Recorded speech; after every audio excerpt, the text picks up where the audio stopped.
La matinale d'Europe 1, 6h30, 9h. Thomas Soto. Le débrief de la matinale, les temps forts de ce que vous avez entendu ce matin sur Europe 1. Manuel Valls a-t-il réussi ou non son entrée en campagne hier soir? Le regard de notre éditorialiste politique Antonin André, c'était à 7h35. C'est Clark Kent qui entre dans une cabine téléphonique et qui ressort en Superman, ou Don Diego de la Vega qui disparaît et Zorro qui apparaît la minute d'après. Et honnêtement, c'était pas mal fait. Il a eu les mots justes, convaincants, bien exécutés.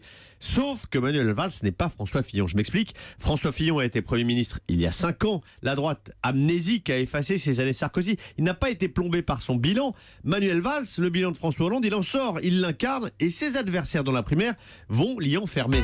Ses opinions ne sont pas les miennes, mais il faut reconnaître qu'il est courageux d'y aller ainsi dans des conditions difficiles, écrit Clément sur la page Facebook d'Europe 1. Autre commentaire, Arnaud sur Facebook, toujours plus ironique, et il va utiliser le 49.3 pour gagner. Le quotidien La Provence a enquêté sur un important trafic de cigarettes. Ils ont recueilli le témoignage d'un trafiquant. Écoutez, c'était à 6h45 dans le kiosque d'Europe 1 avec Marion Calais. J'ai vendu jusqu'à 150 cartouches par jour pour un bénéfice d'environ 3 000 € quotidiens. Les clopes, dit-il, ça peut rapporter plus que le shit, avec une organisation digne de n'importe quel trafic. Des transporteurs, des revendeurs, des nourrices pour garder la marchandise, des mules qui font passer les colis entre l'Afrique du Nord et la France. Selon les derniers chiffres, à Marseille l'an dernier, près d'une cigarette sur 2 a été achetée en dehors du réseau légal. Encore une innovation étonnante ce matin avec Anissa Mbida, après 7h à 7h10, un TGV dans lequel on pourra monter en marche pour éviter les correspondances et pour gagner du temps.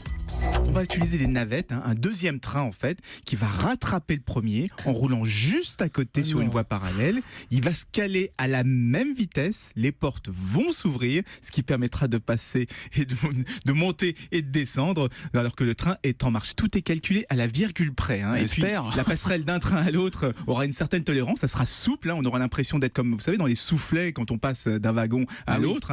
Donc ça fera beaucoup de bruit, ça va beaucoup bouger, mais ça sera très sécurisé. La vraie innovation, ce qui serait incroyable, ce serait des trains à l'heure, ironise Matt sur Twitter avec le hashtag E1 matin. Et puis François Hollande cherche un nouveau Premier ministre, vous le savez, son assistante personnelle, Gisèle Parafer, vient de poster une petite annonce. Écoutez, c'était le Commandeur News avec Jérôme Commandeur à 7h25. Ah bah déjà des candidats. Voilà. Oui, bonjour. Oui, bonjour, j'appelle pour la petite annonce. Oui, vous êtes Juppé. Alain Juppé. Oui, est-ce que vous connaissez le poste, monsieur Juppé?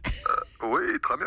J'ai été Premier ministre moi-même en 95. Ok. Les Français en gardent d'ailleurs un souvenir ému. D'accord, oui, oui. Il me manque juste un trimestre pour valider ma retraite. Oui. C'est littéralement ballot. C'est ballot. En ce moment, je les collectionne.